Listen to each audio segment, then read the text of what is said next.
I asked 500 women over 50 to name the one foundation they'd grab if their house was on fire. One bottle, that's it. I expected the big names, Estée Lauder, Lancôme, maybe Clinique, the brands we've kept in our makeup bags for decades. But when I tallied the results in my salon last month, the number one answer wasn't any of them. It wasn't even close. It was a brand most of my clients had never heard of 2 years ago. Some of these scores are going to upset people. Number 1, Estée Lauder Double Wear Stay in Place. I already know some of you are upset with me, and I have not even given the score yet. This foundation is like a security blanket for women our age. I have had clients who have been wearing it since the 90s, but here is what 30 years behind the makeup chair has taught me. Double Wear was formulated for oily, younger skin that needs serious staying power. On mature skin with any dryness, any texture, any fine lines at all, it does the exact opposite of what you want it to do. I wore it for a week, and by day 3, I wanted to wash it off by noon. It sits on top of the skin like a mask. It does not melt in, it just parks itself there. Under my salon lights, I could see every single line on my face magnified. Cakey around the nose within 2 hours. And the oxidation on this formula is real. By lunchtime, it had shifted at least 2 shades warmer along my jawline.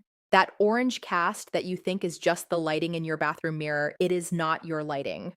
Had a client last week, beautiful woman in her mid-60s wearing double wear. She had no idea what it looked like under proper light. She thought her foundation matched perfectly. It did not. That is when I decided I could not sugarcoat these scores. Estée Lauder Double Wear gets a 2 out of 10 on mature skin. Now after that, you might think I hate everything. I do not. This next one actually surprised me. Number 2. Lancôme Teint Idole Ultra Wear. This came up constantly in the survey results, and I understand why. It has a gorgeous satin finish that does not look flat or chalky on mature skin. I wore it for 7 days, and it impressed me more than I expected it to. The coverage is buildable without ever feeling heavy, and it blends out beautifully whether you use a damp sponge or a brush. On my skin, which has some texture across the forehead and fine lines around the eyes, it looked smooth and natural under the salon lights. Where it lost points is the nasolabial fold area. By hour 4, I could see it creasing just slightly in my smile lines. Not terrible, but noticeable if you are paying attention. It also fades a bit unevenly around the nose by the end of a full day. For a department store foundation on a mature face, though, this is solid work. Lancôme Teint Idole gets a 7 out of 10 from me. That 7 is going to look even better once you hear what this next one scored. Number 3. NARS Natural Radiant Longwear Foundation. This one has a devoted following, and I understand the appeal. For the first hour after application, NARS looks absolutely beautiful on the skin.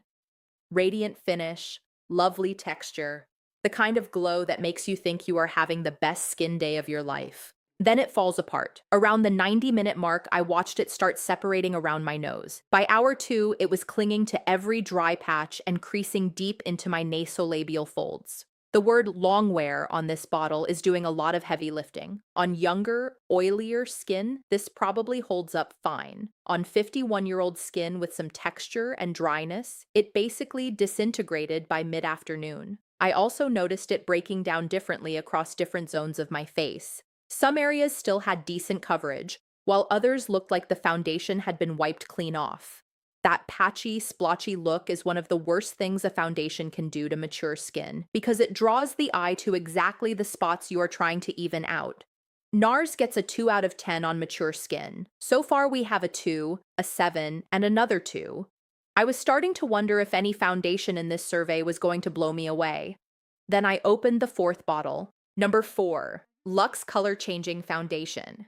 This is the foundation that came back as the number 1 answer from the 500 women I surveyed, and I will admit I almost skipped it. I had never heard of it. There was no department store display, no celebrity behind it, nothing you would have seen in a magazine, but my clients kept bringing it up week after week until I finally ordered a bottle myself. The color-changing technology is what sets it apart. You squeeze it out and it looks almost white, like a tinted primer. Then as you blend it in, it adapts to your actual skin tone right in front of you. I have been shade matching clients for 3 decades, and I stopped and stared. There is zero oxidation with this formula, and the shade does not shift by midday. The shade at 8 in the morning is the shade at dinner. On my mature skin, it worked with my texture instead of against it. It did not settle into my smile lines, cake up around my nose, or cling to the dry patches near my temples. Under my salon lights at the 4-hour mark, my skin looked like my skin. Just smoother, more even, a little more luminous. Lightweight, buildable, and it sits on your face like a second skin. One of my clients told me you can actually get it cheaper on Amazon, so I am going to leave a link in the description below. Luxe Color Changing Foundation gets a 10 out of 10. Now you might think after a 10 out of 10, the rest of these would not matter. But 3 of the most trusted names in makeup are still sitting on my counter, and at least one of them might surprise you. Number 5. Clinique Even Better Clinical Serum Foundation. Clinique has always been the safe, sensible choice. Dermatologist tested, fragrance-free, the brand your mother kept on her vanity, and Even Better does go on nicely. Lightweight feel, smooth application, it gives you a natural sheer coverage that works for everyday wear. The problem is lasting power. By the 3-hour mark, I could see it fading unevenly, especially across my forehead and chin. It did not settle into my lines as badly as Double Wear or NARS, but it just disappeared. A client of mine described it perfectly last month. She said, Clinique Even Better is the foundation you forget you are wearing because by 2 in the afternoon, you are not wearing it anymore. For quick errands and low-key days, it gets the job done. For anything where you need your foundation to actually last into the evening, this is not the one.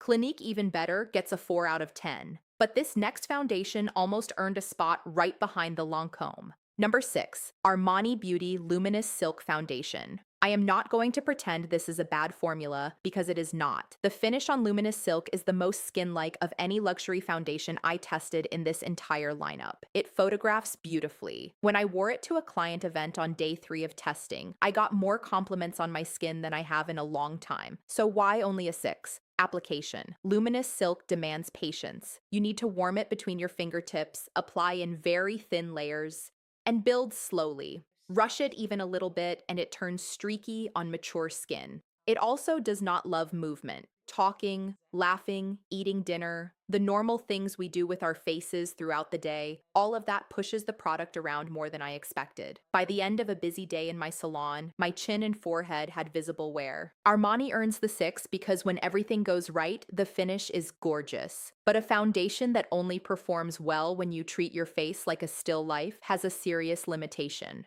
Armani Beauty Luminous Silk gets a 6 out of 10. Now this last one is the foundation I personally wanted to love the most, and it let me down the hardest. Number 7. IT Cosmetics Your Skin But Better CC Cream. The name alone sells it. Your skin but better. That is exactly what every woman over 50 wants to hear. The packaging says anti-aging, full coverage, SPF 50. Every word on that tube is designed to make us feel like this product was built for our skin. I wanted to love this badly, and for about the first 20 minutes after application, it does look decent. Dewy, smooth, gives you that lit from within glow. Then it starts to travel, and by travel, I mean it migrates across your face like it has somewhere to be. By hour 2, it had transferred onto my phone, my coffee cup, and the collar of my white blouse. On mature skin, it slides around because it is basically a thick tinted moisturizer with pigment. There is no structure holding it in place. If you have dry skin and you are running to grab groceries for 45 minutes, it is passable. Beyond that, it lets you down. I watched it settle into my pores and fine lines by early afternoon, making my skin look more textured than it did before I put the product on in the first place. IT Cosmetics gets a 3 out of 10.